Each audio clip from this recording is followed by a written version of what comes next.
The Nexus Prime Military Institute hung in the cosmic void like a monument to the galaxy's collective belief that warfare could be conducted with dignity, honor, and preferably scheduled tea breaks. For 3 centuries, this gleaming testament to organized violence had produced officers who understood that proper military engagement required rules, etiquette, and the sort of tactical precision that would make a chess grandmaster weep with joy.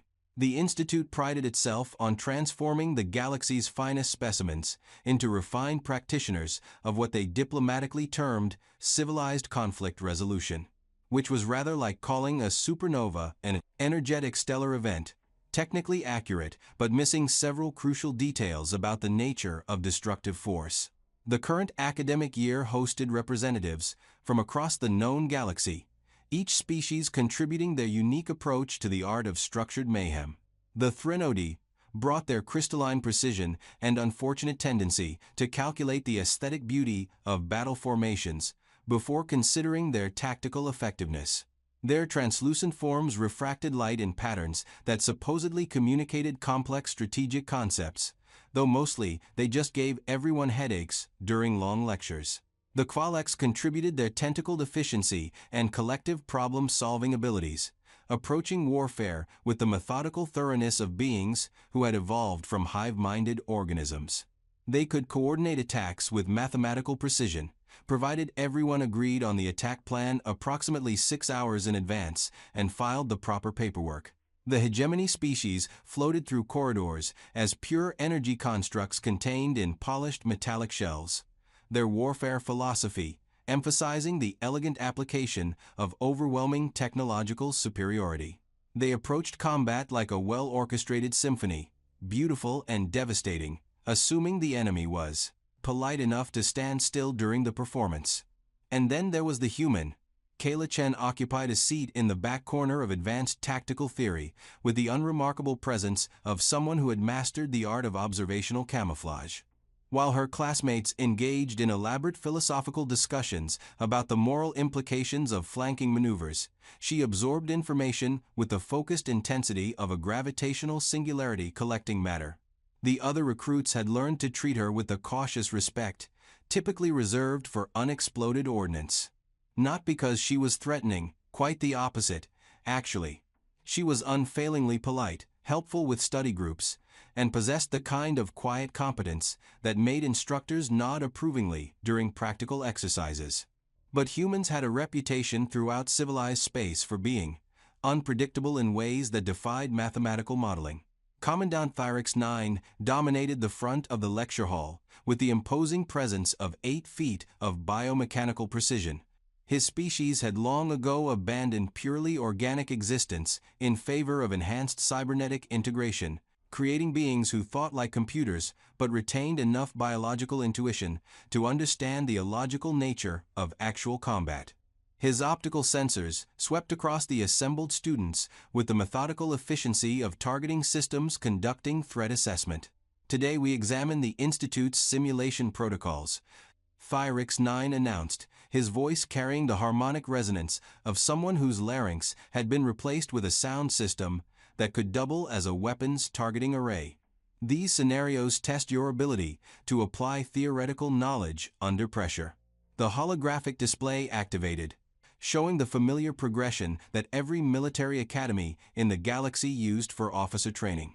Level 1 simulations tested basic formation tactics against predictable enemies. Level 2 introduced environmental variables and multiple threat types. Level 3 added civilian populations and moral complexity.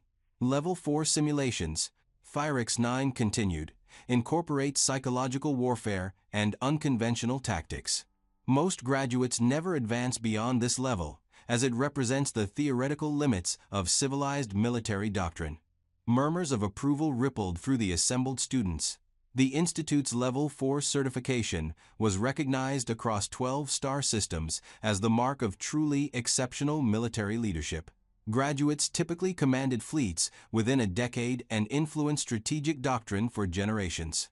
However, Thyrix 9 said, his vocal processors dropping to a lower frequency that seemed to vibrate through the deck plating. There exists a 5th level that few are aware of, and fewer still have attempted. The lecture hall fell silent, with the sort of quiet that precedes announcements of natural disasters or tax audits. Even the hegemony representatives stopped their constant energy fluctuations, creating an eerie stillness in the artificial atmosphere. The Terra Protocol simulation. The temperature seemed to drop several degrees. Threnody crystals actually darkened with what might have been fear or might have been existential dread. DO1. With their species, the emotional spectrum was difficult to interpret. Kovaleck's tentacles writhed in agitation, while hegemony energy patterns flickered like candle flames in a hurricane. The Terra Protocol was developed following our first comprehensive analysis of human military doctrine. Thyrex 9 explained, activating a holographic display that showed a blue-green world rotating slowly in the darkness. After initial contact with Earth forces, the Institute's leadership decided that our officer training required expansion. The word expansion carried roughly the same emotional weight as amputation or cosmic horror. Human warfare, as documented through their extensive historical conflicts, operates according to principles that exist outside the boundaries of civilized military thought. No rules of engagement, no codes of honor, no limitations on tactics beyond the simple requirement that victory be achieved through any means necessary. Kayla Chen leaned forward slightly in her seat, showing the first sign of genuine interest she'd displayed all semester. Several nearby students noticed the movement and instinctively shifted away, as if proximity to curiosity about human warfare might be contagious. The simulation presents scenarios based on documented human conflicts throughout their species' military evolution. Thyrex 9 continued, his optical array focusing on the holographic Earth with something that might have been professional respect or might have been barely contained horror. Urban warfare in collapsed infrastructure, guerrilla tactics in hostile terrain, psychological operations designed to destroy enemy morale rather than enemy forces. Resource-based combat where victory depends not on superior equipment or tactics, but on the ability to adapt, improvise, and survive using whatever materials happen to be available. The silence that followed was so complete it seemed to have mass. Students exchanged glances that conveyed complex mixtures of fascination and terror, like tourists at a natural history museum contemplating exhibits of extinct predators. In 317 years of operation, Thyrex 9 announced with a solemnity usually reserved for funeral orations, exactly 0 recruits have successfully completed the Terra Protocol simulation. The statistics appeared on the holographic display like evidence at a war crimes tribunal. Attempts, 847. Completions, 0. Average survival time, 4.3 minutes. Psychological casualties requiring extended therapy, 731. Recruits who requested immediate transfer to civilian careers, 116. The record holder, Thyrex 9 continued, managed to survive for 18 minutes and 47 seconds before suffering complete psychological breakdown. Most participants request emergency extraction within the first 5 minutes, often accompanied by requests for memory modification to remove the experience entirely. A Threnody student raised one crystalline appendage with the nervous precision of someone handling unstable explosives. Commandant, if the simulation is impossible to complete, why does the Institute maintain it? Thyrex 9's optical sensors focused on the questioner with the intensity of laser targeting systems. Because, Cadet Prism of Dawn, understanding our limitations is as important as understanding our capabilities. The Terra Protocol serves as a reminder that there are forms of warfare that exist beyond the reach of civilized military doctrine. He paused, allowing his sensors to sweep across the assembled students. It also functions as an excellent screening mechanism for identifying recruits with suicidal tendencies or severe psychological disorders. That observation drew nervous laughter from some of the more confident students. The Kovalecks began calculating the statistical probability of attempting something with a 100% failure rate. The hegemony representatives discussed the logical paradox of maintaining an impossible test. The simulation remains active primarily as an educational tool, Thyrix 9 concluded. It demonstrates the fundamental difference between warfare, as practiced by civilized species, and the brand of organized chaos that humans apparently consider Tuesday afternoon military exercises. And that was when Kayla Chen raised her hand. The effect was immediate and profound. Conversations stopped mid-syllable. Several students actually gasped. One Cavalex recruit fell off their hover platform, with a sound like a bag of wet spaghetti hitting the deck. The hegemony representatives flickered so violently. Their containment fields issued proximity warnings. Thyrix 9 stared at the raised hand with the focused intensity of someone whose targeting computer had just identified an unknown threat. His optical array cycled through several different scanning modes, apparently trying to determine if he was experiencing some sort of sensor malfunction. "Cadet Chen," he said carefully, his voice processors struggling to modulate tone for a situation that had never been programmed into his social interaction protocols. "I would like to attempt the Terra Protocol simulation, Commandant." The words hung in the artificial atmosphere like a challenge to the fundamental laws of physics. Thyrix 9's biomechanical systems actually paused for 1.7 seconds, an eternity in cybernetic terms, while his consciousness grappled with a concept that had apparently never been loaded into his Preni-assay, decision-making matrices. "Cadet Chen," he said slowly, each word processed through multiple linguistic filters. "I'm not certain you fully comprehend the nature of what you're requesting." "I understand completely, Commandant. You've described a military simulation based on human combat doctrine and historical warfare patterns. As a human, I believe I'm qualified to attempt it." The logic was so straightforward and so absolutely terrifying that it took several moments for its implications to propagate through the collective consciousness of everyone present. Here was the one species in known space whose military doctrine was considered too chaotic for civilized study, and one of their representatives wanted to take the test specifically designed to prove their impossibility. It was like watching entropy develop a sense of humor and decide to enroll in a physics course. "The simulation has never been attempted by a human," Thyrix 9 observed, his sensors still focused on Kayla Chen as if she were a particularly complex mathematical equation that refused to resolve properly. "Then it seems like a significant oversight in the experimental methodology, Commandant." The sheer audacity of the statement was breathtaking. Here was a species that had somehow convinced the galaxy's premier military institution to create a test specifically designed to demonstrate their tactical impossibility, and now one of them wanted to take it. The irony was so profound it approached philosophical paradox. Thyrix 9's processors ran through approximately 47,000 different response protocols before settling on military pragmatism. "Very well, Cadet Chen.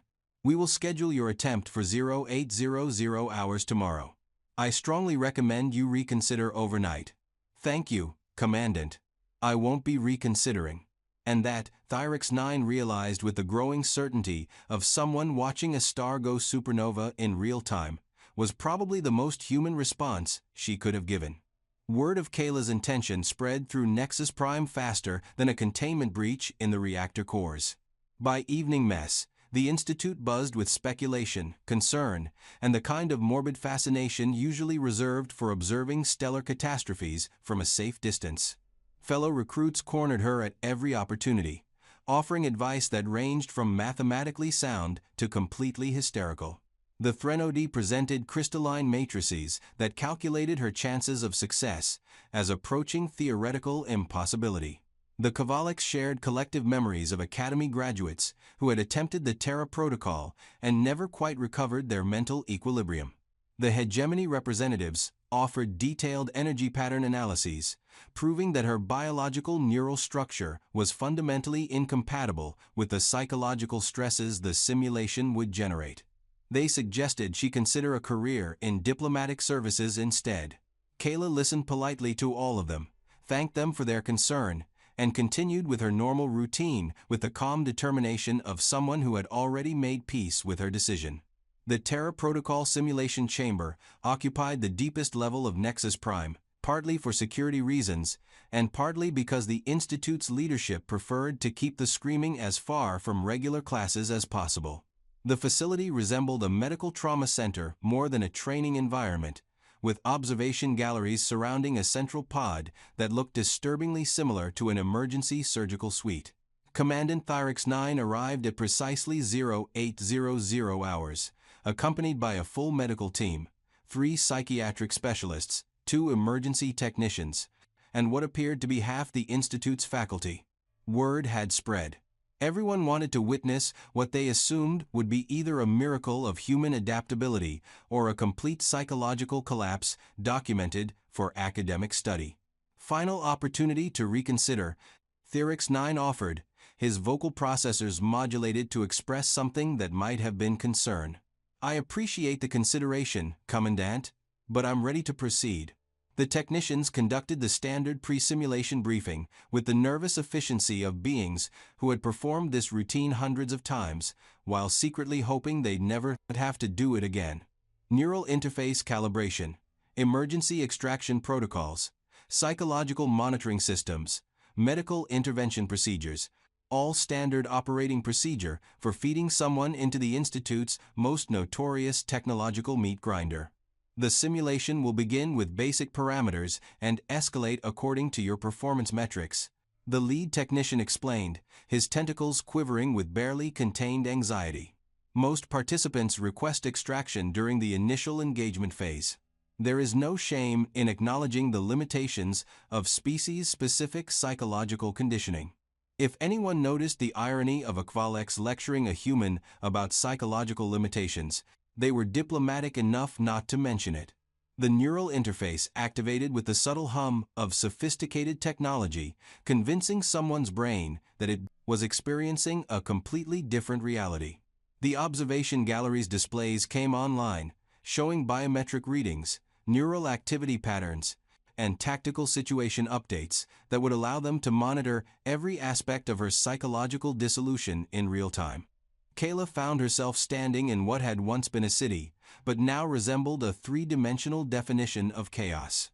Smoke rose from collapsed buildings in every direction. The air carried the distinctive mixture of cordite, burning synthetics, and the ozone smell that lingered after energy weapons discharge. Somewhere in the distance, the rhythmic thunder of artillery mixed with the sharper crack of small arms fire. It was anarchy given physical form, a battlefield environment where the only consistent rule was that there were no rules. In the observation gallery, Thyrix 9 monitored the biometric readings with growing fascination. Heart rate steady at 72 beats per minute, stress hormone levels within normal parameters. Neural activity showing focused attention patterns rather than panic responses. Either she was experiencing a completely different simulation from every other recruit who had attempted this scenario, or humans really were as adaptably terrifying as their reputation suggested. The first engagement materialized from 3 directions simultaneously, because the Terra Protocol designers believed in establishing dominance quickly. Enemy combatants using suppression tactics, advancing through rubble-strewn streets in coordinated formations, executing a textbook pincer movement designed to eliminate her position through concentrated firepower. She didn't fight them, she vanished. The observation gallery erupted in confused murmurs as Kayla simply disappeared from the primary engagement zone. Sensors tracked her movement through the demolished infrastructure, but her tactics made no sense according to established military doctrine. Instead of seeking elevated positions for tactical advantage, she went underground, using maintenance tunnels and building foundations to move unseen. Instead of engaging the enemy forces directly, she began systematically dismantling their operational capability from the periphery. A severed communication cable here, eliminating their coordination, an improvised explosive device there, removing their heavy weapon support. A series of carefully orchestrated diversions that convinced them they were facing a much larger force than one person with improvised equipment. "She's not engaging them," observed Cadet Prism of Dawn, her crystalline form flickering with what might have been awe. "She's hunting them." The distinction was crucial. Every other recruit had approached the Terra Protocol as a military engagement to be won through superior tactics, advanced strategy, or overwhelming force. Kayla was treating it as a survival scenario where the primary objective wasn't victory in any traditional sense, but simply remaining functional while systematically destroying the enemy's ability to function. It was pragmatic. It was efficient. It was absolutely terrifying to observe. The simulation escalated, introducing increasingly complex scenarios. Urban warfare became guerrilla tactics, became psychological operations, became pure survival-based resource combat. Each level was carefully designed to break the systematic thinking that defined civilized military doctrine. But Kayla wasn't thinking systematically. She was adapting, improvising, using whatever was available and discarding whatever wasn't immediately useful. When the simulation denied her advanced weaponry, she manufactured her own from industrial materials and basic chemistry. When it isolated her from potential allies, she created diversions that convinced enemies they were facing a much larger, better-equipped force. When it tried to break her morale with seemingly impossible odds, she restructured the engagement parameters until the odds became irrelevant to the outcome. How is she accomplishing this? The Qualex technician's compound eyes tracked her movement through what should have been an impossible maze of hostile terrain and overwhelming enemy forces. Thyrix 9 observed the tactical displays with a growing realization that he was witnessing something unprecedented in 3 centuries of military education. She's not attempting to achieve victory according to our definitions. She's changing the definition of victory. The final scenario was the Institute's masterpiece of tactical impossibility. An urban environment completely controlled by hostile forces, no available resources, no possible extraction routes, and victory conditions that required accomplishing multiple contradictory objectives, while outnumbered approximately 2,000 to 1. It was designed to be unwinnable because the point had never been victory. The point was demonstrating that some forms of warfare existed beyond the boundaries of civilized understanding. Kayla completed it in 39 minutes. Not through superior tactics or brilliant strategic innovation, but through an approach so fundamentally human that the simulation's artificial intelligence had never been programmed to recognize it as a valid response pattern. She ignored the assigned victory conditions entirely and focused on a single objective, making the enemy's strategic position untenable. Instead of trying to accomplish the predetermined objectives, she created a cascading series of problems that made it impossible for the enemy to maintain their operational advantages. A few carefully placed infrastructure failures forced evacuation of key positions. Some creative sabotage eliminated their supply lines and communication networks. A sequence of psychological warfare techniques convinced them they were facing an adversary much larger and better equipped than one human with improvised materials. By the time the simulation concluded, she hadn't technically achieved victory, according to the original parameters. But the enemy forces had tactically withdrawn from the entire engagement zone, leaving her in complete control of the battlefield and free to accomplish whatever objectives she deemed appropriate. The neural interface disengaged, returning her to the simulation chamber and a silence so absolute it seemed to have gravitational effects. Every being in the observation gallery stared at her as if she had just violated several fundamental laws of physics through pure force of personality. "How do you feel, Cadet Chen?" The medical officer's scanning equipment trembled in his appendages. "Fine, Commandant. Thirsty, perhaps." The scenario duration was longer than I anticipated. Thyrix 9 found his voice first, probably because his cybernetic enhancements included emergency protocols for processing impossible situations. "Cadet Chen, you are aware that you have just accomplished something that has never been achieved in 3 centuries of simulation operation." She shrugged with a gesture that somehow managed to contain entire volumes of human military philosophy compressed into a single movement.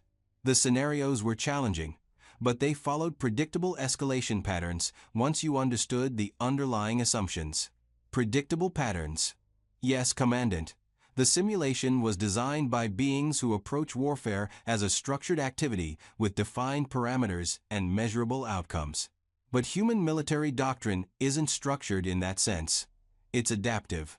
The simulation kept escalating, according to logical progressions, But logic isn't the primary factor in human combat methodology.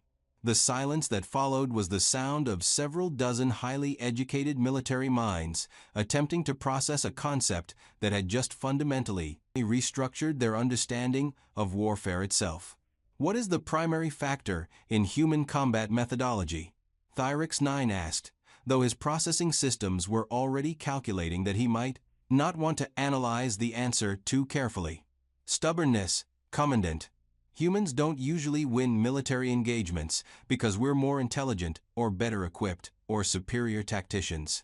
We win because we refuse to accept that victory is impossible. And there it was, the fundamental difference that had made the Terra Protocol simulation unpassable for every other species in the galaxy. They had approached it as a test to be passed through superior capability or advanced training. Kayla had approached it as a problem to be solved through sheer refusal to acknowledge defeat as a valid outcome. The implications were staggering enough to require restructuring the Institute's entire approach to military education. For 3 centuries, Nexus Prime had maintained the Terra Protocol as proof that some forms of warfare existed beyond civilized understanding. They had created it as a demonstration of human tactical impossibility, but they had made one critical error in their foundational assumptions. They had designed an unwinnable scenario according to non-human standards, which meant they had accidentally created the perfect examination of human military doctrine. The irony was so profound it approached philosophical revelation. The galaxy's most sophisticated military institution had spent 3 centuries failing a test designed to prove that humans were impossible to understand, and the reason for their failure was exactly what made humans impossible to understand in the first place.